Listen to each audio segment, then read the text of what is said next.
কাশ্মীরের পেহেলগাঁও জঙ্গি হামলার ঘটনায় ভারতীয় সেনাবাহিনী পাকিস্তানকে যোগ্য জবাব দিয়েছে। পাকিস্তানে অপারেশন সিঁদুর অভিযান চালিয়ে গুড়িয়ে দিয়েছে একাধিক জঙ্গি ঘাঁটি। এই পরিস্থিতিতে তৈরি হয়েছে ভারত পাকিস্তান যুদ্ধের আবহ। তাই যুদ্ধের আবহ ভারতের বীর সেনানীদের সাহস, মনোবল ও পরাক্রমা অটুট রাখার প্রার্থনা জানিয়ে শক্তিদায়িনী কালীমাতার মন্দিরে পুজো দিলেন বিজেপি নেতাকর্মীরা। বৃহস্পতিবার সন্ধ্যায় এমনটাই ছবি নজরে এলো মালদার বামনকোল্লা ব্লকের পাকুয়াহাট এলাকায়। উপস্থিত ছিলেন বিজেপির উত্তর মালদার সভাপতি প্রতাপ সিং সহ অন্যান্যরা।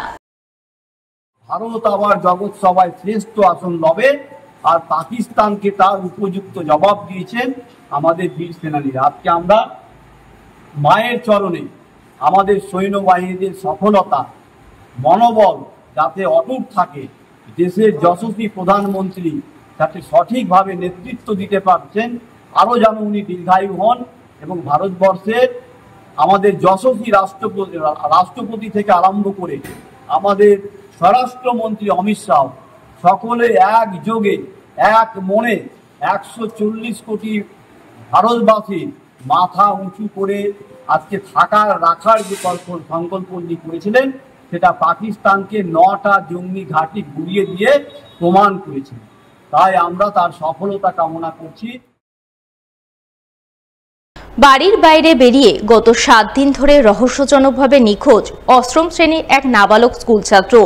স্বভাবতই নিখোঁজ ছাত্রের চিন্তায় চরম উদ্বিগ্ন পরিবারবর্গ। ঘটনাকে ঘিরে জোর চাঞ্চল্য পুরাতন মালদা পৌরসভা 13 নম্বর ওয়ার্ডের মঙ্গলবাড়ি খৈহাট্টা এলাকায়। জানা গেছে নিখোঁজ স্কুল ছাত্রের নাম তুষার হালদার, বয়স 13 বছর। বাবার নাম মঙ্গল হালদার, পেশায় গাড়ি চালক। তুষার স্থানীয় এক স্কুলের অষ্টম শ্রেণীর ছাত্র। তার পরিবারবর্গের মুখে থেকে জানা গেছে, তুষার গত শনিবার সকালে বাড়ি থেকে বাইরে বের হন। এরপর থেকে সে আর বাড়ি ফেরেনি। পরিবারবর্গ অনেক খোঁজাখুঁজির পর তার কোনো সন্ধান না পেয়ে ওই দিনই মালদা থানায় নিখোঁজ ডায়েরি করেন। কিন্তু ডায়েরি করলেও পুলিশ নিখোঁজ ছাত্রের কোনো হদিশ পাননি। স্বভাবতই চরম দুশ্চিন্তায় রয়েছেন নিখোঁজ ছাত্রের পরিবারবর্গ। নিখোঁজ ছাত্রের বাবা মঙ্গল মহলদার জানান, তার ছেলে বেশ কিছুদিন ধরেই বাইরে ঘুরতে যাওয়ার জন্য বায়না ধরেছিল, কিন্তু আর্থিক অবস্থার কারণে তারা বাইরে ঘুরতে নিয়ে যেতে পারেননি। তাই মনে হচ্ছে ছেলে অভিমান করে কাউকে কিছু না জানিয়ে ট্রেন ধরে বাইরে কোথাও চলে গেছে। এই পরিস্থিতিতে তারা পুলিশের কাছে ছেলেকে খুঁজে বের করার আবেদন জানাচ্ছেন। বাড়ি থেকে ওই কদিন আগে বলছিল কি যে ঘুরতে যাবো। আমার মনে হয় রেল স্টেশন থেকে রেল ধরে কোনো দিকে চলে গিয়েছে। আমি পুলিশকে জানিয়েছি, আমি পুলিশকেও সব দিকে ছবি দিয়েছি, পুলিশ যাতে আমাকে এটা সাহায্য করে।